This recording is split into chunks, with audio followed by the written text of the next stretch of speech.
semuanya, selamat siang. Mana semangatnya siang ini rekan-rekan semua?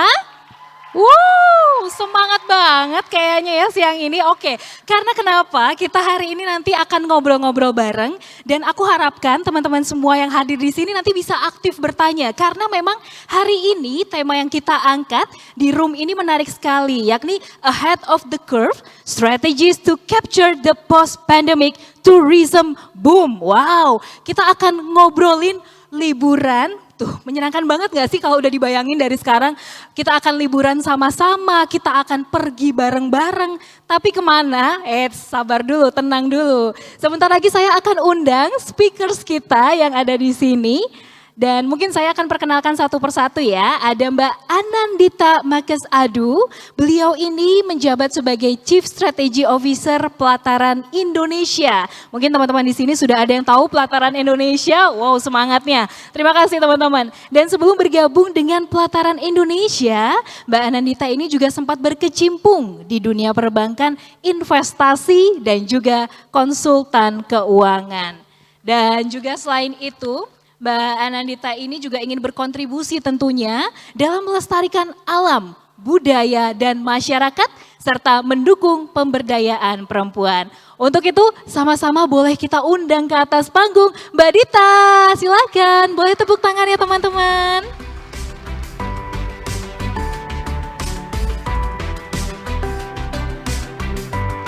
Seneng banget karena hari ini aku ada temannya. Jadi aku nggak cantik sendiri, ada Mbak Dita di sini yang ikut cantik bareng sama aku. Silahkan Mbak Dita mungkin duduk dulu di sini.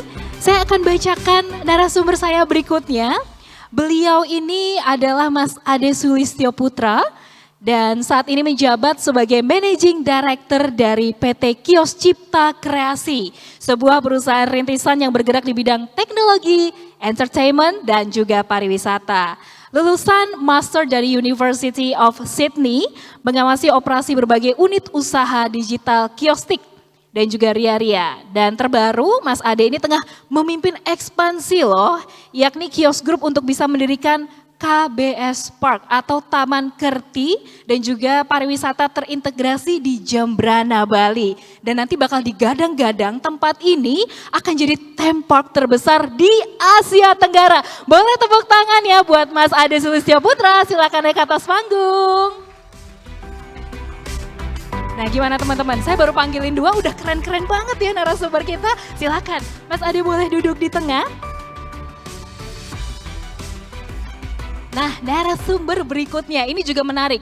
Teman-teman di sini kalau mau liburan, mau pergi keluar kota, harus buka tiket.com. Betul nggak Pak George? Karena narasumber kita berikutnya ini adalah Mas George Hendrata yang saat ini menjabat sebagai CEO dari tiket.com. Sebuah perusahaan agen perjalanan daring, tentunya kita semua sudah tahu. Dan Mas George ini sebelumnya merupakan chairman dari BMJ. Dan pernah menjabat sebagai Director of Business Development Diversification di Jarum, lulusan Master Harvard Business School dan memulai karirnya di divisi paging Motorola di Florida dan kembali di divisi telepon seluler di Chicago. Oke, kalau gitu boleh kita sambut bersama narasumber saya yang terakhir yakni Mas George Hendrata. Silakan naik ke atas panggung, boleh tepuk tangannya teman-teman semua.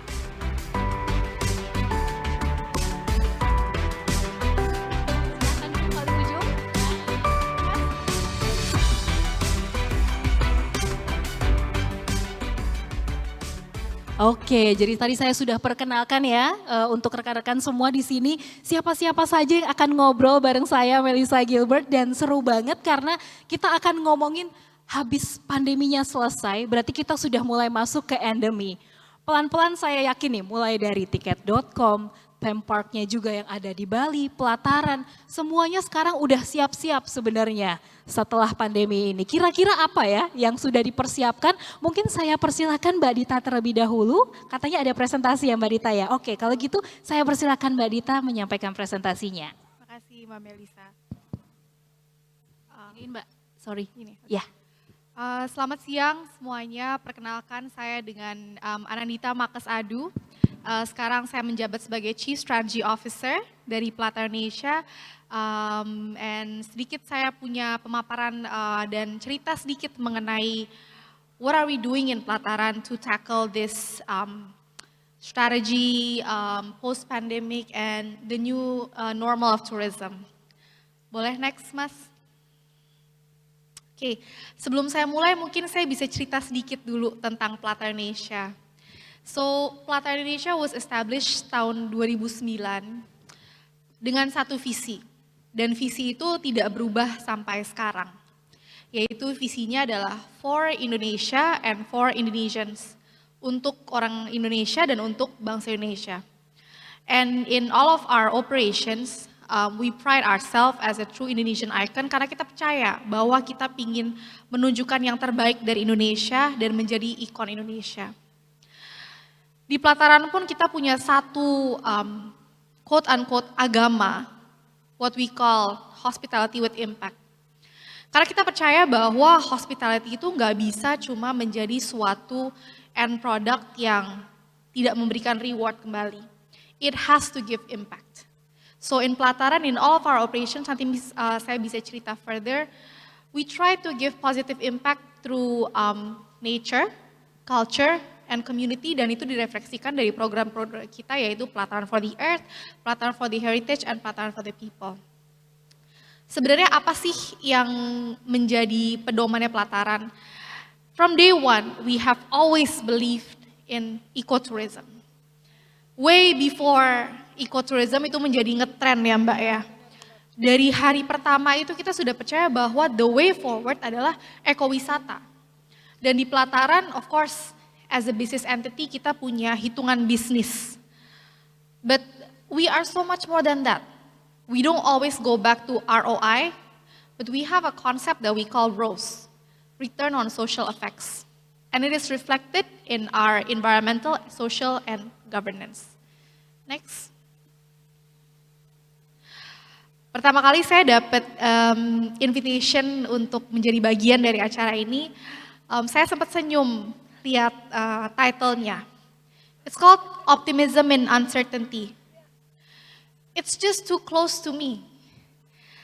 Way back in February 2020, even before COVID merebak dan meledak di Indonesia, di Pelataran kata optimisme itu udah menjadi makanan dan ya kayak nafas setiap hari.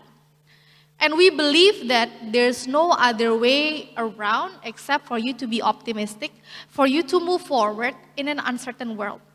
That's why kita bikin beberapa macam program simply to raise that optimism. Dan kemarin di bulan September ada World Tourism Day, temanya adalah Rethinking Tourism. We have thought that for a long time even before the pandemic, and it was actually a reconfirmation of what we believe tourism should be. So agak kayak dejavu gitu loh Mbak. Next. Mungkin yang menjadi tema dari sesi ini adalah apa sih bedanya tourism dulu sama sekarang. In Pelataran, we see that the trend in tourism now is more nature oriented, more social responsible, and environmentally responsible. Artinya apa? Tourism is so much more than sebuah outlet untuk liburan. Dulu orang pariwisata tuh liburan, wisata. Tapi sekarang it's all about ecotourism. Artinya ada tourism with a purpose and so much more than that. Jadi strategi yang benar untuk meng-capture ini menurut kami di Pelataran adalah it's quality over quantity. Karena it's better for you to have quality tourists, tapi yang benar-benar menjaga, melestarikan, memberdayakan daripada turis-turis yang mungkin datang ke sini hanya singgah lalu balik tanpa sesuatu yang that they bring back. Di Pelataran we believe that it's quality over quantity and the answer to that is ecotourism. Next. Sekarang kenapa sih dari tadi saya ngomongin ecotourism? Karena sebenarnya ecotourism dan Indonesia itu nggak bisa dipisahkan, Mbak. Ecotourism itu actually merupakan diferensiasi Indonesia terhadap negara lain. Kenapa? Ecotourism kan kadang-kadang orang pikir, oh nature, oh kembali ke alam. No, it's so much more than that. The real ecotourism itu adalah pelestarian alam, pelestarian budaya, dan pelestarian sumber daya manusia. Dan di Indonesia we have all three. Kita punya alam yang tidak diragukan oleh internasional, kita punya budaya yang sangat kaya, and most importantly, secara demografik, secara angka, secara kesiapan, we have the people. So that's why the way forward should always be ecotourism. Next. Dan kenapa ecotourism di pelataran? Karena seperti saya bilang tadi, ecotourism di pelataran itu merupakan suatu genetika. Dari hari pertama dicetuskan, we believe that we should serve in nature, community, and culture. Dan itu merupakan the true celebration of Indonesia. If you want to celebrate Indonesia, nggak bisa cuma celebrate gudegnya aja, nggak bisa cuma celebrate musik-musik tariannya aja. You have to celebrate the alam, you have to celebrate the people. That's why you really have to understand apa sih the true ecotourism. Dan actually, ecotourism is the most sustainable form of tourism going forward. Kenapa? Karena through ecotourism, we take care of all aspects. Mungkin saya cerita sedikit. Kita punya salah satu properti di Taman Nasional Bali Barat. Ketika orang pikir tentang Taman Nasional Bali Barat, they all think about pelestarian alam. That's the first response. Unfortunately, it's not always as black and white seperti itu. When we went into Taman Nasional Bali Barat, the first thing we did was not memperbaiki alamnya. We fix the people first. Kenapa we fix the people? Karena Bali Barat itu merupakan daerah di Bali yang jauh lebih terbelakang daripada Bali Selatan atau Bali Tengah. Sehingga orang-orang di sana dari segi education, dari segi ekonomi, dari segi budaya, mereka itu masih di bawah dibandingkan dengan Bali Selatan dan Bali Sentral. Apa akibatnya? Mereka masuk hutan, tebang pohon, jualin. Mereka bunuh binatangnya. If you don't fix the people first, they're not gonna take care of the surroundings. Jadi pada saat kita masuk, kita berikan edukasi dulu kepada masyarakat, kita berikan pekerjaan, kita berikan pelatihan. Dengan mereka mencukupi kebutuhan, then automatically mereka yang jadi polisi-polisi kita kok Mbak. Gitu. Tinggal dikit. Next. Tapi ekowisata itu nggak segampang itu, karena secara investasi nggak bisa disamain sama hotel yang langsung balik misalnya BEP-nya 6 years, 5 years. It takes longer. And it's a very regulated industry. And dengan adanya pandemi membuktikan bahwa we live in a very uncertain world. So nggak ada yang pasti. There's no such thing. So how do we tackle this? This comes to my ending paparan. Next. The only way kita bisa meneruskan ekowisata, the only way kita bisa bertahan adalah dengan the power of collaboration. Di pelataran kita sangat percaya bahwa kita itu sendiri kuat, tapi kalau misalnya kita bareng-bareng, kita bisa go further. Sama Mas George, kita sudah pernah kolaborasi, BCA, BNI, jejakin, jadi nggak peduli swasta, pemerintah, we have the same spirit, which is to collaborate, which is untuk memajukan. Dan tanpa dipungkiri bahwa salah satu yang bisa kuat adalah dari support dari government. Karena government lah yang menjadi fasilitator dan juga akselerator apalagi untuk di industri pariwisata. Jadi just to sum my presentation up, just very short, kita percaya bahwa the new normal of tourism itu bertumpu pada ekowisata. Dan ekowisata itu nggak bisa cuma diartikan dengan alam, tapi budaya dan juga masyarakat. Itulah yang selalu kita usung di pelataran, yang akan kita terus usungkan, dan kita harapkan dengan kita menjadi pioneer di ekowisata, grup-grup lain juga ikut this path sehingga menjadikan Indonesia the true destination pariwisata with something more. Not just pantai yang indah, orang datang foto balik, but no. There has to be something that we can give back to the people. We can preserve the culture. And most importantly, we take care of the earth untuk future generations. Thank you. Alright, thank you so much Mbak Dita. Boleh tepuk tangan ya teman-teman sekalian. Mungkin di antara teman-teman, Bapak Ibu hadirin sekalian memiliki pertanyaan, boleh kok ditanyakan kepada kami karena nanti kita akan ada sesi Q&A ya. Jadi pastinya rekan-rekan boleh bertanya kepada narasumber saya yang berada di depan saat ini. Nah, boleh disimpan pertanyaannya, kita akan tampilkan. Nah, ini untuk teman-teman mungkin boleh di-scan terlebih dahulu saat ini. Barcode ini, apabila sudah di-scan, boleh isi dan juga kirimkan pertanyaannya. Dan jangan lupa ditulis juga ya pertanyaannya untuk siapa, karena nanti ini bakal seru banget nih obrolan kita pastinya. Oke, tadi kita sudah mendengarkan penjelasan singkat dari pelataran dari Mbak Dita. Sekarang saatnya kami akan mengundang Mas Ade untuk menjelaskan nih.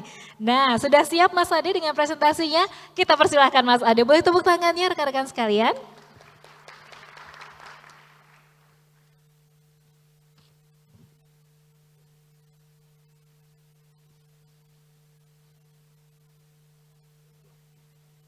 Mungkin panitia bisa bantu tampilkan slide-nya.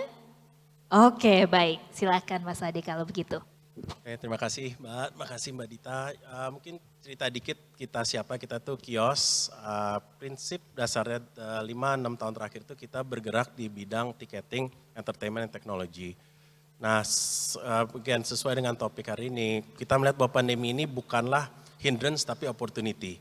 Kita ngeliat apa sih yang bisa kita kembangin dan sebenarnya kita pun sebagai personal, salah satu yang kita pengen adalah bukan hanya kesehatan tapi kita gatel, kita pengen keluar, kita pengen traveling, kita pengen ketemu orang. Itulah hasrat manusia yang kita tidak bisa pungkirin.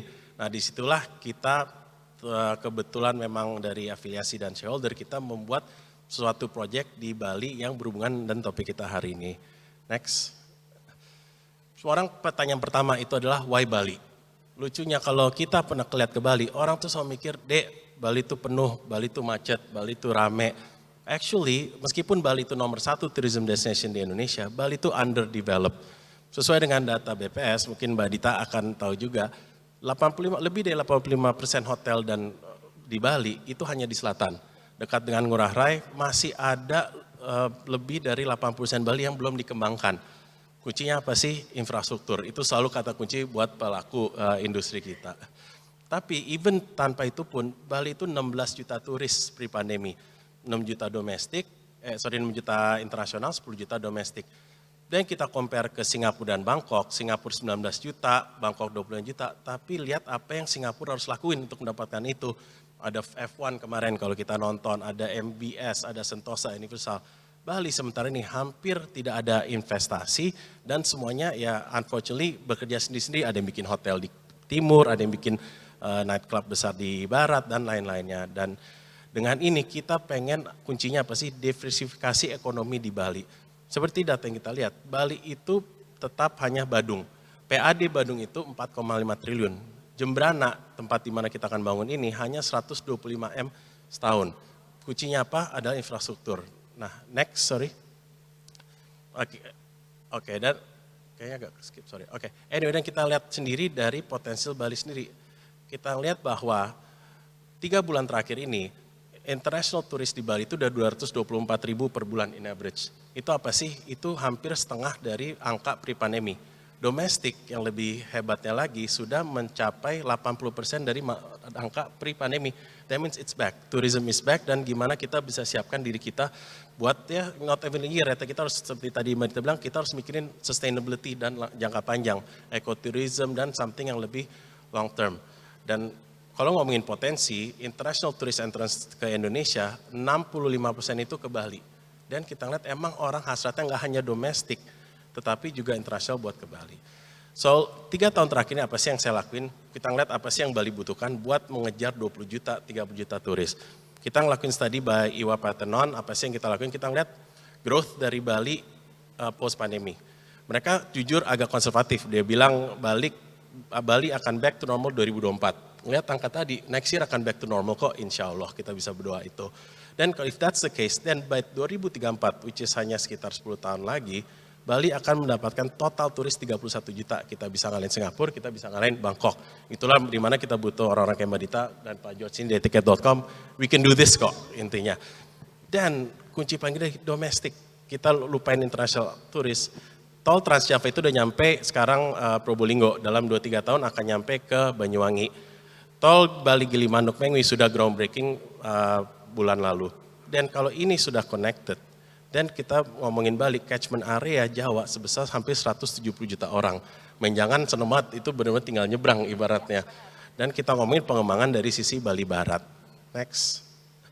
Dan apa sih yang kita lakuin dengan ada tol ini yang tadinya trip domestik dari darat itu 5-7 jam dari Gilimanuk ke Tengah Bali hanya akan 1,5 sampai 2 jam. Dan akan ada akselerasi pengembangan di Bali Barat. Disitulah proyek kita berada di Pekutatan, tengah-tengah interchange Pekutatan sebesar 615 hektar. Next.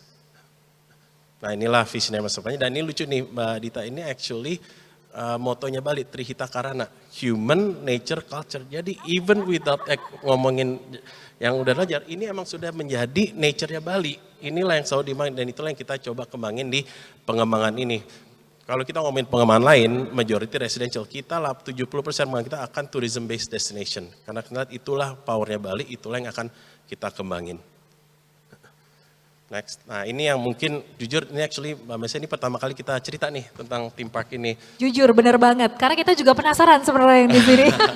Mungkin teman-teman belum banyak yang tahu juga. Kita mungkin, sudah Mas. announce dan ini pet project kita lah. Saya udah jalani hampir 2-3 tahun di depan komputer, modal internet. Kita ngeliat dulu potensial Bali sih. Kita lihat the study, type visitor of course family. Kita ngomongin family with children akan menjadi highest number of potential visitor. Dan actually surprisingly buat a theme park, spending powernya itu hampir 60% akan medium to high. Dan people are willing to spend kok. Orang masih suka ke Dufan, kita ke luar negeri pasti ke Universal Studios Singapura, kita ke Jepang pasti ke Disneyland. Dan with the study, paling menarik adalah interestnya ada nggak sih with the theme park? Basically hampir 90% pasti interest ke theme park. Di mana bahkan hampir 40% sangat interested. They will go once or twice a year, bahkan rata-rata more than that. Next. Nah ini lucunya, jadi jujur this pandemic is a blessing in disguise. This project mungkin nggak akan kejadian tanpa pandemi. This started, ini personal experience, pentingnya LinkedIn dan email. This February 2022, it started with simple call message ke staff Nickelodeon di Hong Kong atau China, saya lupa. Then it started from that, having more than 30-40 Zoom calls over the year, start with the concept, start with the right infrastructure. Jadi prinsipnya apa sih? We have to plan. Kita mikirin nggak cuma short term, tadi Mbak Dita bilang break even dalam duit balik restoran 2-3 tahun, hotel 5-6 tahun, tapi mikirin how we can sustain a big project, not even a small one. Let's start with the call. Nah akhirnya inilah, basically we will build the first international theme park di Indonesia with the Paramount Pictures branded experience. Apakah itu Paramount Pictures? Kalau untuk yang dewasa pasti tahu Mission Impossible, Star Trek, Italian Job, dan yang paling penting adalah family base-nya, Nickelodeon. Hampir semua datanya adalah hampir 95% anak kecil tuh pasti tahu brand Nickelodeon. Then we're talking about SpongeBob, Dora the Explorer, Paw Patrol, dan lainnya. Next. Nah ini jujur special ini buat saya, ini pertama kali kita ngeliatin 3D ini. Jadi this is the theme park. Gonna be the biggest theme park di Southeast Asia, nempel dengan exit jalan tol, around 50-60 hectares development. Kita akan ada water park, akan ada 2 hotel juga, dan hopefully bisa belajar banyak dari pelataran. Ya make sure kita ikutin Trihita Kirana, kita make sure bahwa nature, culture, and community kita ini, itulah yang paling penting. Dan lebih penting lagi apa sih yang kita lakuin? 3 hal yang kita mau lakuin. One is this is going to be the biggest theme park in Southeast Asia. We've done the number crunching. Hopefully that ini akan increase Bali GDP by 10.5% the opening year. And yang paling penting lagi bahwa with the potential of 8 to 9,000 people that we employ, kita bisa meng-cater almost 11% of Bali's unemployed population in the opening year. Itu yang kita pengen lakuin, dan insya Allah dengan doa-doa teman-teman di sini, dengan support dari Pak Jos, Mbak Dita, dan semua, kita bisa laksanain, dan dengan target hopefully 2026 kita bisa buka.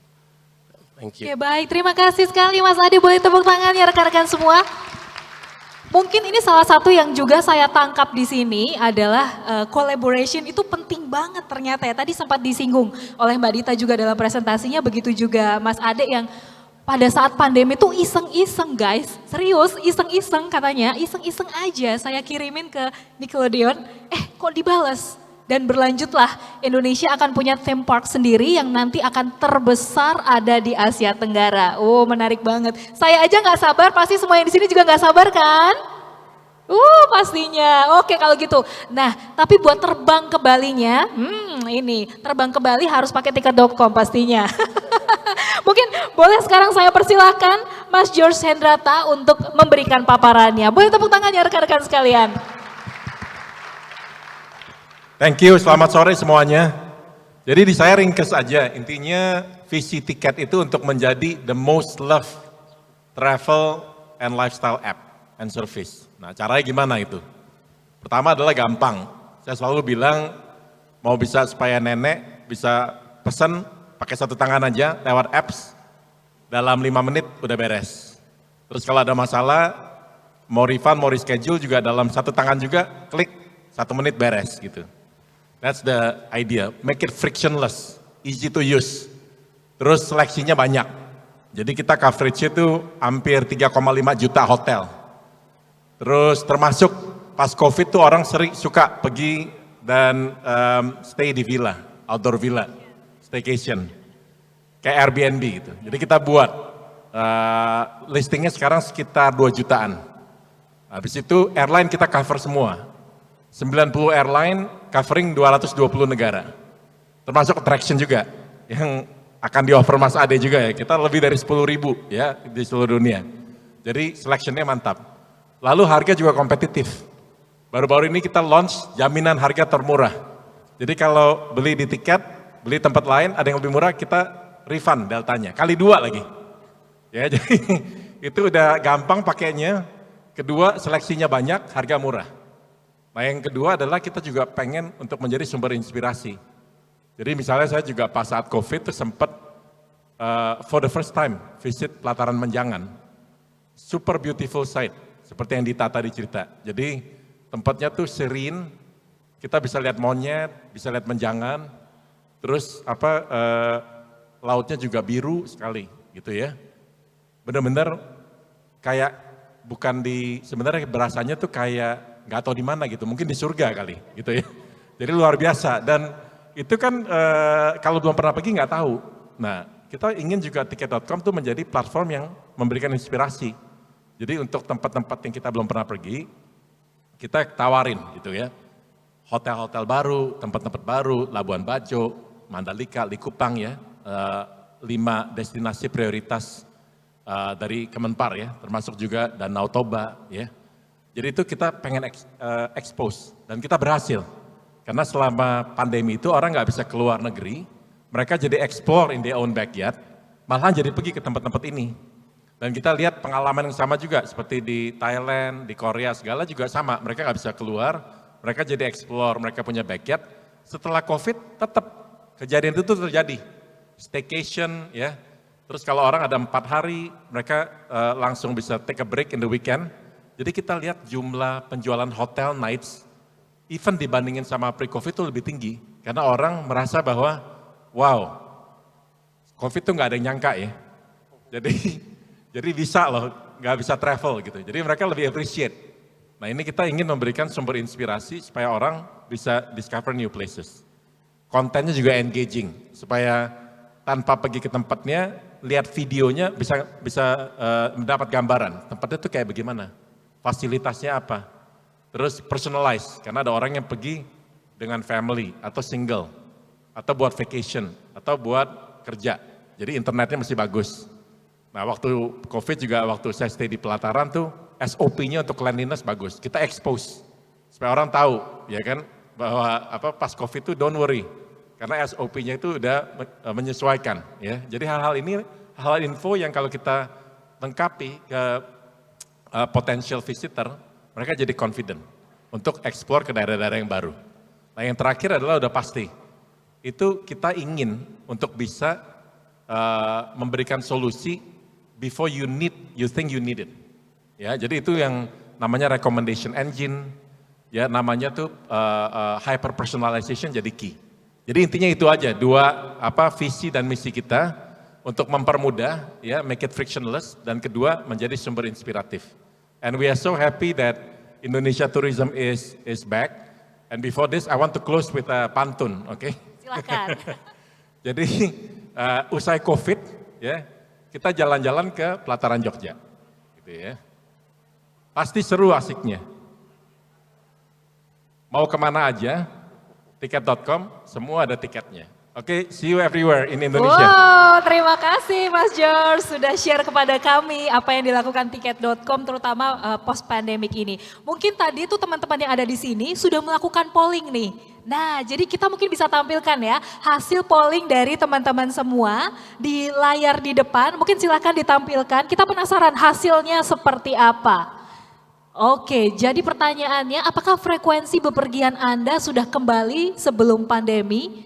Wow, ini kurang lebih hampir 60% menjawab, sudah bahkan lebih sering. Berarti ini artinya teman-teman semua yang ada di sini nih sudah mau kemana-mana lagi, mau jalan-jalan lagi seperti saat dulu, seperti saat normal, seperti itu ya. Mungkin ini yang juga ingin saya tanyakan kepada speaker saya yang ada di sini adalah bagaimana sih sebenarnya sinergi-sinergi yang dilakukan oleh kalian semua begitu kepada pemerintah. Kenapa ini saya tanyakan? Karena ini cukup penting loh. Kalau misalnya gak ada undang-undangnya, nah ini kan susah dan lain sebagainya. Mungkin saya mulai dari Mbak Dita dulu, silahkan Mbak. Gimana sinerginya dengan pemerintah? Jadi kami dari Pelataran sangat bersyukur akan aksi-aksi yang sudah dilakukan oleh pemerintah. We felt it first hand. Pada saat tahun 2020, sekitar bulan Maret, April, Mei, Juni lah, ketika COVID-nya udah mulai masuk Indonesia, udah mulai naik, itu sebagai pelaku bisnis di industri pariwisata, it was very dark. Kenapa very dark? Karena pariwisata itu merupakan industri pertama yang kena dampak dari COVID. International tourists simply stop coming. And you know what? We are the last industry to fully recover. Karena kita masih tungguin, if we really go back to normal, kita masih tungguin dari internasional. So we are the first to get hit and then the last to recover. Di Pelataran pun kita juga sempat of course ketar-ketir. Tapi thankfully during those times we created a Pelataran Crisis Management Center. Itu kerja di masa pandemi itu lebih banyak daripada kerja sebelum pandemi, Mbak. Tapi kita juga lihat bahwa masyarakat Indonesia mungkin to a certain extent mereka udah gerah, mereka udah capek. They simply needed to go out. Dan properti-properti kami yang di Borobudur, di Bromo, membuktikan bahwa performance mereka itu jauh lebih tinggi daripada performance sebelum pandemi. And for that, we thank the government. Kita terima kasih banget sama pemerintah. Terima kasih pemerintah sudah membuat infrastruktur yang sangat memadai, sehingga dari Jakarta ke Borobudur itu 6 jam, 6,5 jam. It was seamless, it was easy, jalan tolnya bagus, pemandangannya Indonesia bagus, dan itu kita tanpa pemerintah yang melakukan investasi di bidang infrastruktur itu, kita nggak mungkin dapat imbasnya. Of course, untuk properti seperti di Bali, seperti di Komodo, lebih challenging. Tapi di Pelataran, thankfully karena memang properti kita spread all over Indonesia, dengan adanya infrastruktur dari pemerintah itu, sinergi yang pemerintah berikan kepada industri pariwisata, we were able to survive. Jadi pemerintah menurut kami memberikan suatu medium yang bukan penting, tapi sangat penting dalam kelangsungan bisnis-bisnis di Indonesia dalam masa yang susah itu. Dan mungkin pada saat itu kalau saya tidak salah adalah pemerintah juga menggaungkan yuk kita jalan-jalan domestik kalau Betul. saya nggak salah ya. Betul. Jadi mungkin akhirnya wah ada Bromo nih, ada Labuan Bajo, ada Bali begitu. Kenapa nggak kita coba eksplor ke sana? Jadi orang-orang yang biasanya mungkin pergi ke Singapura, ke Jepang, they simply had no choice. Betul. Tapi begitu mereka datang ke Borobudur, ke Bromo, mereka itu kagum sendiri akan negaranya. And that's what yang membuat kita di Pelataran itu we kept going. Because we believe that this is our purpose untuk menjadi representasi Indonesia untuk bukan hanya internasional tapi untuk orang Indonesia sendiri. Kita harus bangga bahwa sebagai orang Indonesia kita punya negara yang begitu cantik, begitu kaya di budayanya dan orang-orang yang sangat amat berbudi baik dan berakar dengan baik gitu. Yeah. Dan itu hanya bisa dilihat salah satunya lewat apa? Lewat pariwisata. Oke, jadi ini indahnya Indonesia sebenarnya ya, karena kita punya semuanya tadi seperti yang disebutkan. Nah menarik juga, mungkin Mas Ade bisa menjawab nggak ini, bagaimana sih sinerginya dengan pemerintah, izin-izinnya gimana tuh sampai theme park yang di Bali ini akhirnya disetujui juga. Karena tadi mungkin juga sempat disampaikan ya, mungkin kita kalau ke Jepang mainnya ke Disneyland, Indonesia punya apa sih sebenarnya? Kita punya theme park yang lagi dibangun ini, silakan Mas.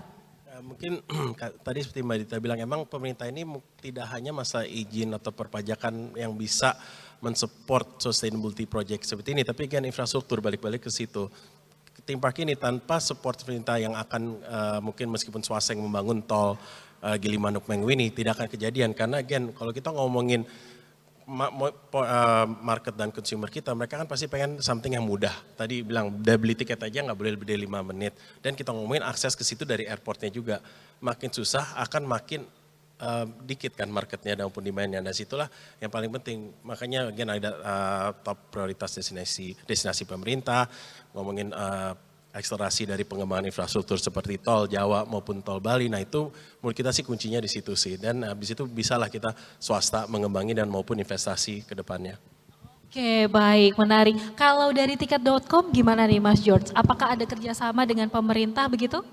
Banyak, karena Banyak ternyata, nah kita silakan. itu partner dekat Kemenparekraf gitu ya. Ya. Jadi itu exposure dari destinasi super prioritas. Jadi kita jalanin campaign di Indonesia aja, hashtag. Terus kita jalanin campaign liburan dekat rumah. Jadi kalau orang-orang Jakarta itu mungkin bisa ke daerah Bogor misalnya, stay di Pullman Vimala Hills misalnya, sampai penuh tuh, occupancy rate tinggi. Atau kalau Surabaya bisa deket-deket di Malang gitu ya, jadi liburan dekat rumah aja. Tadi saya juga cerita sama Dita, saya tahu tuh ayahnya nyetir dari Jakarta all the way to Bali. Pas saat dari Jakarta ke Bali tuh tolnya udah bagus kan, dan di setiap propertinya dia bisa sekalian ngecek gitu ya. A lot of people are doing that gitu ya. Dan saya juga sebenarnya appreciate pemerintah tuh menggunakan cara-cara untuk mengedukasi orang-orang untuk bepergian pada saat COVID, misalnya dengan adanya dengan adanya peduli lindungi. Jadi orang merasa nyaman gitu kan. Terus mesti ada PCR test dan lain-lain. Mungkin awalnya perasaannya adalah menambah beban ya untuk travel. Ribet mungkin. Iya. dan membuat lebih ribet gitu ya. Tapi sebenarnya itu juga menambah kesan confidence ya bahwa you can still travel during COVID. Nah yang terakhir kita juga membantu untuk membangun sentra vaksinasi waktu itu di Jakarta, di Jogja ya, untuk supaya pekerja dari pariwisata tuh bisa duluan untuk supaya bisa membantu untuk bangkit gitu. Thank you. Oke baik, menarik sekali. Tapi gini, kadang-kadang tuh aku juga pengen ke tempat wisata, jangan yang cuman Bali aja, Labuan Bajo aja. Aku tuh pengen juga main-main ke Derawan, ke Alor, dan lain sebagainya. Pulau-pulau yang mungkin selama ini tuh kita jarang denger. Nah kepikiran gak mungkin para speaker saya yang ada di depan sini, gimana sih sebenarnya infrastrukturnya saat ini udah ada pemikiran gak mungkin untuk pengembangan entah pelataran ataupun theme park dan lain sebagainya dari tiket.com untuk pengembangan ke wilayah-wilayah tersebut juga. Mungkin dari Mbak Dita? Jadi salah satu yang kita percaya di Platan adalah we have to be a destination creator. Kita harus create the destination, we have to create the demand. Jadi mungkin kita bicara tentang Labuan Bajo ya Pak ya. Labuan Bajo itu very popular destination. But it wasn't like this, say in 2008. Nobody heard about Labuan Bajo and tidak ada yang percaya dengan Labuan Bajo. Pelataran itu sebenarnya masuk ke Labuan Bajo mulai tahun 2008. Di mana kita sudah lihat beberapa tanah dan beberapa lokasi yang menurut kami adalah ini merupakan the future of tourism. Dan disitulah kita berkomitmen bahwa kita harus memajukan dan itu dimulai dari kita. Kalau bukan dimulai dari kita, ya nanti it's like the chicken and egg problem. Nobody starts, nobody gets done, and nothing tercapai untuk semuanya. Jadi untuk menjawab pertanyaan Mbak Melisa, apakah untuk expand ke daerah-daerah yang luar, Pelataran memang sudah lakukan itu, tapi memang tanpa support dari pemerintah, kita juga nggak bisa jalan sendiri. And we believe dengan infrastruktur yang dilakukan pemerintah di Labuan Bajo, di Mandalika, di Likupang, dan destinasi prioritas itu merupakan suatu komitmen dari pemerintah untuk mensupport pariwisata, dan itu harus ditangkap baik oleh pelaku pariwisata untuk follow up that, gitu loh. Dan pelaku pariwisata itu bukan cuma hotel sama restoran sama kapalnya, dari entertainment-nya, dari tiketingnya, itu merupakan suatu ekosistem yang dibuat sehingga saling mengkomplement each other. Oke. Mbak Dita, ada nggak mungkin aturan-aturan yang sebaiknya mulai difikirkan nih, direncanakan nih oleh pemerintah supaya mungkin pelataran bisa lebih kemana-mana lagi. Seperti yang tadi aku bilang, pengen ke Derawan, pengen ke Alor, ke tempat-tempat yang mungkin ini pulau yang kita nggak pernah dengar sama sekali. Ada nggak sih saran buat pemerintah, aturan apa gitu Mbak? Selalu ada room for improvement for everything. Tapi kita juga lihat dari sisi pemerintah, why are they doing this? Saya ingat dulu di masa-masa COVID, kalau misalnya mau terbang tuh harus PCR, harus semuanya. Di sisi konsumen itu memberatkan, kayak ribet banget sih. Kayak gue juga udah pingin pergi ke suatu wisata, pingin mensupport daerah itu, kenapa dibuat ribet? Dan pada saat itu juga flights juga masih terbatas. Tapi kalau kita lihat kenapa pemerintah juga memberlakukan itu, it's simply to contain the issue itself. Jadi menurut saya, of course lah Mbak, kita bisa bicara dari segi perpajakan, dari segi izin usaha, dari segi infrastructure pun, there's a lot of things that we can talk about with the government. Tapi at the same time, kita juga harus melihat dari sisi government, why are they doing it? Dan begitu we see each other and meet each other halfway, baru ketahuan bahwa solusinya adalah ini. Tapi kalau bicara tentang kebijakan ya pasti Mas Ade sama Pak George bisa setuju sama saya, banyak ya yang harus bisa. Boleh disampaikan aja di sini karena kan kita ngobrol bareng. Mungkin silakan Mas Ade, dari Mas Ade gimana nih? Kebijakan apa nih? Prinsipnya adalah the show must go on kan, karena ibaratnya mau pemerintah kayak apapun, Mbak Dita tetap harus buka hotelnya, tiket.com tetap harus jualannya, dan theme parknya tetap harus jadi. Jadi sebenarnya, while kita butuh pemerintah, tapi yang penting apa sih yang kita bisa lakuin dari kita sebagai pelaku swasta ya. Jadi intinya regardless for everything, di marketnya ada kok, we talk about 270 juta penduduk. Tadi ngomongin Bali, kita ngomongin 150 juta penduduk Jawa. The catchment area is there, dan tinggal gimana apa sih opportunity yang kita bisa dapatkan, apakah itu bikin hotel yang sangat sustainable, kita bikin theme park yang mungkin marketnya sangat luas, ataupun dari sisi tadi ekosistem teknologinya, kita ngomongin tiketing, kita ngomongin flights-nya, nah itu mungkin di situ sih. Jadi oke, pemerintah is important, tapi yang penting apa sih yang kita bisa lakuin regardless of support yang kita dapetin. Oke, baik, menarik sekali. Mungkin dari Mas George gimana, ada tambahan nggak soal kebijakan? Ya, kalau tourism kan tergantung sama 3 hal ya. Pertama attraction Indonesia banyak lah, 17.000 pulau, banyak tempat cantik gitu ya. Kedua kan accessibility. Sama, saya juga pertama kali ke Labuan Bajo 2016 masih lewat Bali. 2018 udah langsung, direct. Dan pemerintah juga saya lihat setiap tahun tuh ekspansi atau ada airport baru, ada 10 mungkin tiap tahun. Tol juga nambah ya, jadi itu is going to improve. Yang terakhir itu kan affordability. Jadi kalau kapasitas dari hotel nambah, kapasitas dari airline nambah, terus payment methodnya juga dibuat permudah ya dengan pay later and so forth, itu juga akan membuat makin banyak orang bisa menikmati Indonesia. Tapi saya lihat juga Kemenparekraf ini juga baik. Jadi saya lihat tuh untuk desa-desa yang unik itu di-expose. Jadi misalnya baru-baru ini tiket.com itu ditunjuk untuk menjadi official partner buat World Tourism Day. Dan dipilih di Bali for the first time. Wow, dan ini, interesting. Dan ini kan bagian dari rangkaian acara United Nations World Tourism Organization. Terus saya juga pertama kali itu pergi ke desa yang paling bersih di dunia, namanya Desa Panglipuran. Itu amazing ya. Nah itu saya lihat kalau misalnya tempat-tempat seperti itu ke expose, lebih banyak lagi unique destination di Indonesia. Contohnya lagi misalnya Mandalika ya. Karena ada motor GP di Mandalika, kita jualan tiket banyak sekali, orang akhirnya pertama kali ke Mandalika gitu ya. Jadi we have a lot of opportunity like that untuk exposure. Jadi orang experience it, habis experience it, kalau semuanya bagus mereka akan share. Nah sharing ini kita jangan pernah underestimate, karena the power of virality ya, of sharing the experience. Jadi itu yang penting. Thank you. Ya bener banget sih, karena memang sekarang yang semakin viral tuh kita jadi kepo nih. Ya, apalagi teman-teman millennials, Gen Z, itu mereka kalau udah ngeliat misalnya ngelihat, wah ini kayak tempat baru, aku belum pernah ke sana, yuk cobain gitu. Pasti penasaran, apalagi Indonesia bakal punya theme parknya sendiri ya, yang paling gede nanti di Asia Tenggara. Oke, menarik sekali. Nah, untuk teman-teman semua mungkin yang ada di sini, apabila punya pertanyaan jangan lupa kirimkan pertanyaannya, karena mungkin beberapa saat lagi kita akan buka sesi tanya jawab. Jadi buat teman-teman semua kalau misalnya sudah punya pertanyaan silahkan dikirimkan kepada kami melalui QR Code yang ada di belakang saya ini. Oke, mungkin kita langsung baca-bacain pertanyaan yang sudah masuk aja kalau gitu ya. Karena ini menarik banget nih. Untuk Mbak Dita nih dari daerah Sumatera Utara khususnya Danau Toba merupakan aset bangsa yang sangat indah dan juga sudah berkembang. Namun seperti yang kita tahu, mancanegara tuh lebih sering membanggakan Bali. Ini bener sih, orang lebih tahu Bali daripada Indonesia kan, sampai saat ini begitu. Nah, dan lebih banyak orang pergi ke Bali. Apakah ada cara optimis untuk mengembangkan tourism di daerah ini seperti di Bali? Wah menarik, Sumatera Utara gimana Mbak? Ada pengembangan ke daerah sana nggak untuk pelataran sendiri? Kalau untuk pelataran as of right now belum ada rencana untuk ke Sumatera.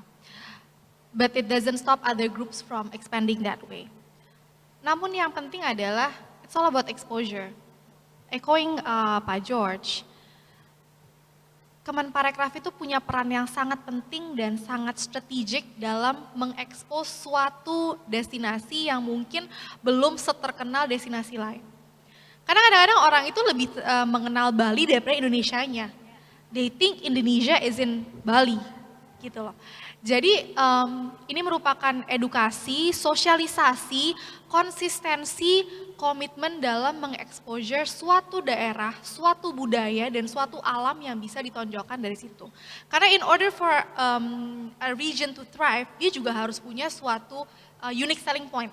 Tapi kalau misalnya di Sumatera Utara dengan Danau Toba, without a question, pasti sudah banyak yang bisa diekspos. Dan Mbak, saya percaya bahwa there is kita juga harus melihat dari segi waktu. Nggak bisa semuanya segala serba instan, karena kadang-kadang yang instan pun nggak sustainable. Viral sebentar, habis itu hilang. Jadi mungkin, makanya tadi saya bilang salah satu yang harus dilakukan adalah konsistensi dan continuity. Karena tanpa konsistensi dan continuity, kita expose seperti apa nggak akan sustainable dan ujung-ujungnya nggak bakal masuk di top of mind daripada orang-orang. So the key is exposure and a lot of it selain dari pelaku bisnis yang berada di tempat itu juga ditentukan oleh Kemenparekraf dan pemerintah pusat. Oke, mungkin boleh di-summary dikit kalau kita lihat tahun ini gitu ya, mungkin karena ada G20, wilayah Bali, lalu Labuan Bajo, Mandalika juga kebetulan. Ini jadi spot of attention di tahun ini untuk Indonesia. Mungkin benar seperti itu ya. Mungkin nanti ini bisa jadi masukan bagi pemerintah. Next tahun depan mana lagi nih? Mungkin Sumatera Barat, mungkin wilayah-wilayah lainnya begitu. Karena pulau kita sangat indah sekali, ada banyak sekali pulau-pulau yang Indonesia miliki. Oke, menarik. Boleh saya mau lihat lagi pertanyaan selanjutnya. Ini dari Angelina Putri Huta Barat. Apakah bisa dipastikan nih dengan mengembangkan pariwisata justru tidak akan merusak lingkungan atau daerah sekitar tempat tersebut? Ini cocok banget kalau Mas Ade kali yang jawab ya. Karena kan kebetulan theme park ini dibangunnya di Bali, mungkin orang taunya Bali itu kan nature banget, nanti rusak dong gara-gara dibangun ini. Silahkan Mas. Sebenarnya enggak kok, karena kita ngomongin tadi sustainability dan ekosistem, dari peraturan pun kita sudah diatur kok, kita ngomongin AMDAL, kita ngomongin KLB, dan lain kita akan sangat di support. Dan at the same time kita sudah akan go according, ya kita ngomongin global guideline, kita akan mencoba untuk carbon resilient, kita akan menjadi ESG company, kita pasti mikirin kok, again tadi kita, this project like this kita nggak mikirin break even, cari duit, profit cepat, kita mikirin 10 tahun, 20 tahun, insya Allah sampai anak, cucu masih bisa menikmati lah, not only as a pelaku, tetapi sebagai consumernya sendiri. Dan the only way that can work is kalau kita memikirin sustainability dari sisi dari sisi culture, maupun dari sisi nature-nya. Betul sekali. Mungkin Mbak Dita ada yang ingin ditambahkan juga mengenai hal ini? Jadi ini merupakan suatu isu yang sangat close dengan pelataran. Karena kita percaya bahwa in order for an industry to thrive, untuk berkembang, untuk maju, nggak mungkin tidak memberikan dampak buruk kepada lingkungan. Kalau misalnya saya bilang dengan majunya tourism tidak ada dampaknya kepada lingkungan, itu bohong. Tapi yang harus kita lakukan adalah melihat celah bagaimana cara kita menyeimbangkan ini untuk jadi dampaknya bukan hanya dampak negatif, tapi juga dampak positif. Yang kita lakukan di pelataran adalah Mbak, setiap orang yang menginap di pelataran at least one night, we plant one tree on behalf of them. For all of pelataran. Jadi belakangan ini we've planted more than 10,000, 15,000 trees di Taman Nasional Bali Barat. Simply to show bahwa kita nggak akan stop dengan perkembangan tourism. We're not gonna stop because this is an industry di Indonesia yang akan memberikan devisa baik untuk negara, mempekerjakan banyak orang dan mengedukasi orang-orang yang mungkin nggak punya akses kepada education sector. Tapi pentingnya adalah how do you balance that, how do you offset that, how do you find the opportunity untuk membuat sesuatu yang kelihatannya dampak jelek menjadi dampak positif dan dampak yang justru menjadi diferensiasi untuk tempat itu sendiri. Ya betul sekali, mungkin ini bisa diibaratkan sudut pandang ya. Jadi sudut pandang kita tuh jangan cuma dari satu sisi aja nih teman-teman semua, tapi juga dari sisi lainnya. Karena memang saya lihat langsung ketika sebuah tempat itu jadi tempat wisata begitu, banyak nanti orang-orang yang tinggal di sekitarnya mungkin akan berdagang, mungkin ada orang-orang di sekitarnya jadi punya usaha apa dan lain sebagainya. Ini kan sebenarnya ikut membantu masyarakat lagi secara tidak langsung begitu ya Maya. Oke, menarik sekali. Nah mungkin Mas George ada tambahan untuk pertanyaan ini? Enggak sih, udah dijawab semua, tapi intinya tuh kita juga ngelihat ya, misalnya daerah wisata kayak Boracay di Filipina, kan sempat ditutup untuk karena dibersihin sampah dan lain-lain. Jadi itu kita kerja juga bareng-bareng Manparekraf untuk mengekspos misalnya tuh koleksi garbage bareng-bareng buat recycle di tempat-tempat yang sangat sensitif ya, kayak misalnya koral kan kalau misalnya ada banyak deterjen atau sampah tuh kan not good. Jadi makanya kita bantu untuk educate, ngelibatin hotel-hotel, ngelibatin tour guide, tour operatornya, terus beserta Manparekraf tuh menjadi corong lah untuk menyebarluaskan informasi ini. Oke, apakah itu juga ikut melibatkan mereka para turis yang datang ke tempat tersebut, Mas Ya, George? termasuk. Oke, jadi mereka juga ikut diedukasi, ikut sama-sama menjaga kelestarian lingkungan tempat mereka lagi liburan, lagi bersenang-senang seperti itu ya Mas ya? Bahkan filternya pun untuk hotel yang sustainable punya filter sendiri. Oh. Jadi kan mereka udah green gitu kan.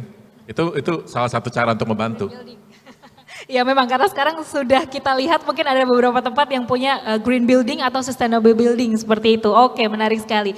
Nah pertanyaan yang selanjutnya ini berhubungan sama digital from Theo Renaldina Baban. The question for Mbak Dita, ini nanyain soal ekotourism nih Mbak. Karena kita sekarang itu kan memang tinggal di lingkungan digital, ada TikTok, Instagram, platformnya tuh banyak banget. Dan ini tuh bisa ngebantu mengembangkan tempat-tempat baru, tempat-tempat wisata baru dan lain sebagainya. Nah, sehingga orang-orang secara global tuh tahu ada pelataran, ada theme park nih di Indonesia seperti itu.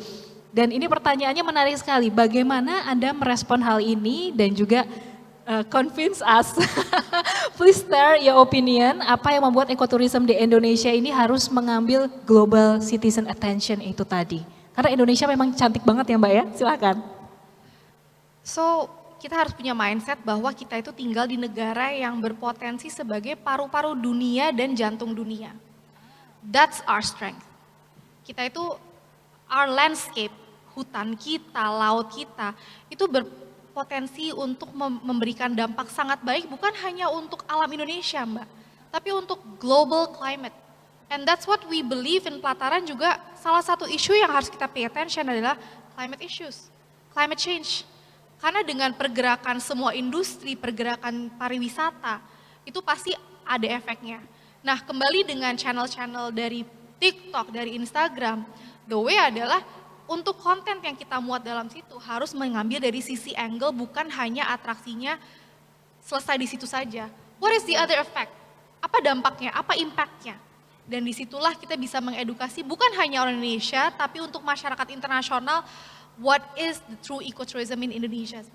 Wow, ini menarik banget. Nah, makanya mungkin sekarang saatnya teman-teman kita di sini mungkin yang datang, mungkin kita ajak juga kali ya. Sama-sama kalau misalnya datang ke tempat-tempat yang bagus, yang keren, yang kece. Karena anak-anak sekarang ini kalau saya perhatikan, ngedit tuh cepet banget. Gak ada 5 menit tahu-tahu udah diposting dan kalau saya lihat juga di TikTok, di Instagram hasilnya tuh bagus-bagus banget Mbak Dita. Jadi mungkin kita bantu support juga ya untuk teman-teman yang kreatif-kreatif gitu untuk membuat konten-konten atau ide kreatifnya. Oke, bagus sekali ini pertanyaannya. Baik, saya akan lanjut lagi ke pertanyaan selanjutnya. Saya ke pertanyaan ini dulu ya, Melania Silitonga buat Mas Ade nih.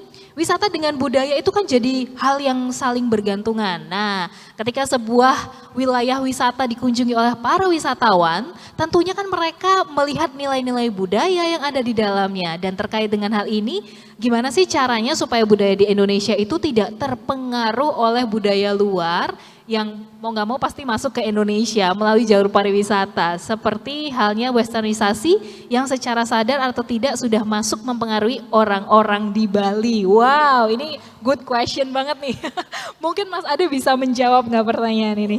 Jadi sebenarnya ini kalau kita bisa share lebih sih ini terjawab. Jadi one of the things yang kita bedakan dengan Paramount Theme Park ini adalah tadi balik-balik kita berpegang dengan human nature and culture.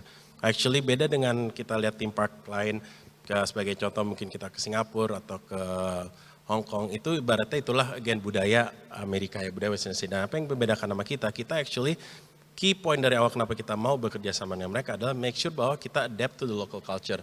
Bahkan hal kecil kayak gerbangnya pun kalau kita lihat universal hanya dunia itu, kita actually gerbang pun kita Balinese. Kita make sure bahwa arsiteknya pun masih sangat Bali dan lokal. Bahkan kita ngomongin ke rides-nya sendiri, on top of my head sebagai contoh, kita ngomongin Dora the Explorer. Itu ada ride di mana akan ada binatang-binatang yang animatronics lah ya. Nah, tapi apa yang kita lakuin adalah binatang itu kita bisa adalah binatang-binatang Indonesia yang kita buat dan kita desain dengan ciri khasnya Dora the Explorer sendiri. Kita ngomongin komodo, kita ngomongin burung jalak dan lain-lainnya. Nah itulah hal kecil, it might not be something yang ini harus Bali, enggak. Tapi make sure bahwa ini bukan hanya orang brand luar masuk ke sini dan tidak ada mengakomodasi atau kita make sure bahwa every rides, every entrance, every design dan bahkan humannya pun malah itulah nilai jual kita. Hospitality dari orang Bali, orang Indonesia tuh trust me nggak bisa dikalahin kok dari luar negeri manapun. Dan itu mereka believe in that also. Mas, tapi gimana sih tanggapannya soal westernisasi seperti yang tadi ditanyakan ini? Karena katanya sekarang tuh orang-orang Bali kayaknya udah mulai westernisasi nih. Sudah ada pengaruh-pengaruh dari luar begitu. Malah sangat tidak kok, malah kita bisa bilang contoh paling dasar Bali itu culture yang paling kental, paling kuat. Mau efek dari Jawa, mau efek dari luar negeri, setiap hari mereka mesti berdoa.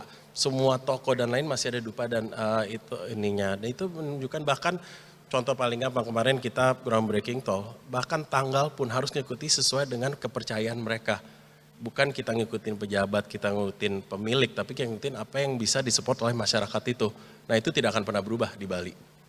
Oke, jadi memang Bali sampai saat ini masih kental dengan budayanya dan sekarang saatnya kita juga support rekan-rekan kita yang ada di Bali nih untuk sama-sama terus menjaga budayanya supaya nggak luntur gitu aja pastinya. Oke, kita masih punya 6 menit lagi nih. Kalau gitu mungkin saya ingatkan buat teman-teman semua, rekan-rekan yang ada di sini, apabila Anda punya pertanyaan, karena tadi saya lihat ada yang baru datang, kita ngobrolin soal pariwisata nih, after pandemic, post pandemic, seru banget. Dan buat teman-teman yang mau bertanya, boleh kirimkan pertanyaan teman-teman semua, boleh ditampilkan lagi QR-nya. Nah, silakan di-scan nih dan juga kirimkan pertanyaannya kepada kami yang ada di sini karena kita masih ngobrolin soal post pandemic dan bersama dengan speaker-speaker yang luar biasa di samping saya. Oke, saya mau bacakan lagi pertanyaan yang sudah masuk. Mungkin boleh ditampilkan lagi. Oke, ini pertanyaan dari Daniel Nugroho. Pertanyaan buat Kak Dita lagi. Laku banget kayaknya Kak Dita hari ini ya.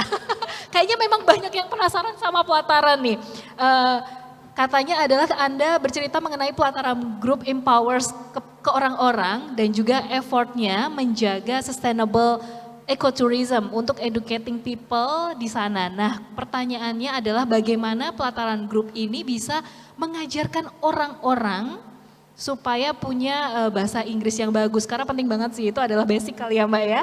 Dan juga bagaimana pelataran Group ini membuka job vacancy, mungkin ini untuk volunteer bahasa Inggris, guru, atau mengajak dalam suatu misi tertentu. Jadi mungkin apakah ngajak teman-teman di sekitarnya gitu Mbak, di sekitar pelataran, karena pelataran kan udah ada di mana-mana sekarang ya, nggak cuma di Jakarta. Silahkan. Terima kasih untuk pertanyaannya. This goes way back, 2009, kenapa kita establish Pelataran. Jadi Pelataran itu didirikan oleh kebetulan ayah ibu saya, di mana kedua-duanya adalah pendidik. Ayah saya adalah dosen Fakultas Hukum di UI dan Universitas Pelita Harapan, on top of being a lawyer, and my mom is dosen bahasa Prancis di Universitas Indonesia. Jadi darah pendidik itu sudah ada di Founders Pelataran from day one. Kenapa kita masuk ke pariwisata? Selain cinta Indonesia adalah kita percaya bahwa in order untuk memajukan suatu negara, salah satu paling cepat untuk mengedukasi orang adalah lewat pariwisata. Kenapa? Karena nggak harus semua orang punya pendidikan yang tinggi untuk bisa bekerja di pariwisata. Mungkin saya bisa kasih contoh. Silahkan. Kami juga punya team member yang sama sekali nggak punya education background. Simply because mereka nggak punya akses. Itulah tanggung jawab kami sebagai pelaku bisnis memberikan akses education ke mereka dengan cara lain. Contohnya di Labuan Bajo dulu, mereka nggak bisa mbak bicara bahasa Inggris 1, 2, 3, they don't know apa itu 1, 2, 3. Boro-boro 1, 2, 3, mereka aja bicara bahasa Indonesia yang baik dan benar juga belum mampu. Daerah berarti ya pada saat itu ya Mbak? Lalu kita kasih kesempatan bekerja di hospitality yang mau nggak mau harus ketemu orang. Sekarang tim member kami di Labuan Bajo bukan hanya fasih berbahasa Inggris, tapi mereka juga men-serve tamu-tamu dari luar, contohnya dari kerajaan dari Eropa. Can you imagine the pride, kebanggaan untuk seseorang yang ngerasa dulu saya tuh nggak punya akses, saya nggak punya kesempatan, saya nggak punya masa depan. Tapi dengan pariwisata mereka diberikan semua kesempatan itu. And yes, we're very open to work with anyone who is willing to simply mengangkat standar kehidupan dari masyarakat sekitar. Karena visi Pelataran nomor 1 adalah kita harus majukan masyarakat lokalnya first and foremost. Of course, kalau misalnya bicara misalnya di Labuan Bajo ada tenaga dari Bali, ada dari Jawa, karena memang mereka lebih mengerti, but 85% to 90% of the human capital di sana merupakan masyarakat lokal. Jadi itu merupakan suatu kebanggaan and quote-unquote kepuasan sendiri bahwa this is why we're doing the business. It's so much more for daripada cuma untuk profit, tapi untuk the people and the planet as well. It sounds so cliche, tapi begitu kita melakukannya dan begitu merasakan efeknya, that's where it clicks gitu loh Mbak. Jadi dari Pelataran, we will continue doing that, karena itu merupakan visi kita dari awal, simply untuk memajukan orang Indonesia. Wow, jadi aku nggak sangka juga sih ternyata kalau Mbak Dita nggak cerita ada juga ya teman-teman yang memang tidak punya edukasi kayak kita sarjana dan lain sebagainya, tapi Dan mereka benar-benar belajar bahasa Inggris begitu Mbak. Dan jangan salah, kadang-kadang orang-orang yang nggak punya edukasi, orang-orang yang ngerasa oh saya terbelakang. Kita punya salah satu dulu, he started as a gardener, motong rumput tapi orangnya ulet, orangnya pingin belajar dan orangnya sangat rajin. Sekarang tau gak Mbak posisi dia apa? Operations manager. And he's one of the best. Itulah dari Pelataran yang kita lihat bahwa enggak kok. Of course it would be great if you have a degree, sekolah bagus, merupakan added value, nggak bohong gitu kok. Kita senang. Tapi untuk melihat seseorang yang merasa, Pak, Bu, saya cuma dari kampung, saya cuma bisa motong rumput, tapi sekarang dia bisa mengatur, dia bisa bikin revenue forecast, dia bisa lapor, dia bisa pakai Excel. Jadi itu merupakan visinya Pelataran and we will continue doing that. Wow, ini harus kita dukung sama-sama, boleh tepuk tangannya Bapak Ibu hadirin sekalian. Menarik ya bincang-bincang kita kali ini, tapi tinggal 1 menit. Untuk itu mungkin saya persilakan satu persatu memberikan closing statementnya dari Mas George dulu mungkin, silakan. Closing statement saya adalah dukunglah pariwisata Indonesia, terutama sustainable tourism. Tahun ini kan kita baru mulai growth lagi, mulai bulan April ya. Make sure that we have a very strong year of tourism, supaya industri pariwisata itu bisa tumbuh lebih lagi. Thank you very much. Terima kasih Mas George. Selanjutnya Mas Ade saya persilahkan. Mungkin nggak jauh beda lah ya dengan Pak George dan Bu Dita ya, kita dukung aja pariwisata Indonesia dan paling kalau dari saya mohon doa dan restunya dan semoga yang kita bisa membuka ini secepatnya karena ini menurut kita penting buat sekitarnya, kita penting buat Bali dan penting buat Indonesia sendiri. Oke Mas bentar pertanyaan, kapan kira-kira ready? Soalnya yang di sini pada nungguin. Ya kita targetkan dalam 3-4 tahun ke depan. Oke, kita dukung sama-sama ya teman-teman semua ya. Silakan dari Mbak Dita. Kalau dari saya terakhir adalah kita harus dukung pariwisata Indonesia. Kenapa? Sebagai orang Indonesia kita harus bangga punya suatu industri yang sangat membuka lapangan pekerjaan, tidak pandang bulu mau educated apa enggak, dan ini merupakan kekuatan Indonesia yang harus kita pertahankan. And most importantly, kalau bukan kita yang mempertahankan, nggak mungkin ada orang lain yang mempertahankan. So it starts with us. Terima kasih Mbak Dita. Mungkin saya boleh summary sedikit dari obrolan kita hari ini karena sangat menarik nih teman-teman semua bahwa gimana Indonesia setelah pandemi itu justru untuk domestiknya kita lihat ini sangat berkembang bahkan cukup berkembang. Mungkin ini juga salah satunya adalah karena ada G20 di Indonesia, ada Mandalika di Indonesia seperti itu kan. Jadi ini mau tidak mau membuat orang-orang yang ada di wilayah sana berbenah juga. Pemerintah juga ikut bantu berbenah, salah satunya melalui infrastruktur yang tadi juga sudah disampaikan oleh narasumber kami.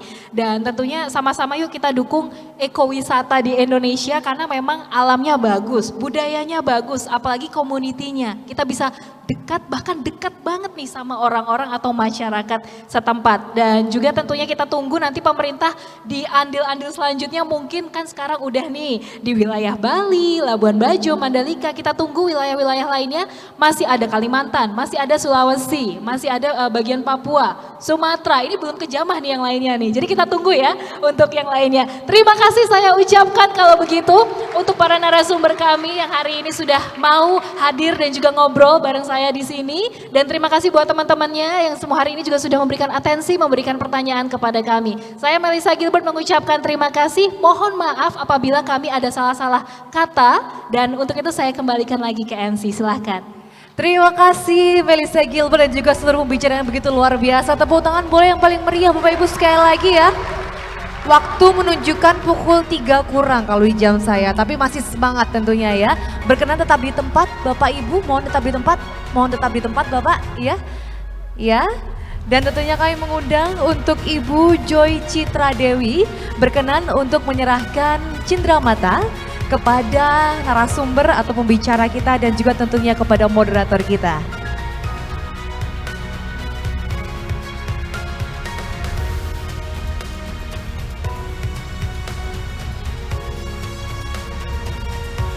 Boleh diiringan tepuk tangan lagi ya Bapak Ibu ya agar semangatnya semakin terasa. Seperti kata moderator tadi, Melissa Gilbert, udah saatnya ya Indonesia kembali bangkit khususnya juga di industri pariwisata. Bisa ke Bali, Labuan Bajo, Mandalika dan juga lain sebagainya. Semangatnya terus menyebar ke seluruh warga Indonesia. Baik, kita abadikan momen terlebih dahulu. 3, 2, 1, berikan senyum terbaiknya. Baiklah. Diangkat ya mungkin cindramata biar lebih terlihat. 3, 2, 1 dan senyum. Baik. Terima kasih banyak, kami silakan untuk kembali ke tempat untuk Bapak Ibu pembicara dan juga Ibu moderator. Terima kasih banyak atas waktunya berkenan berbincang, sharing-sharing bersama kami di sini.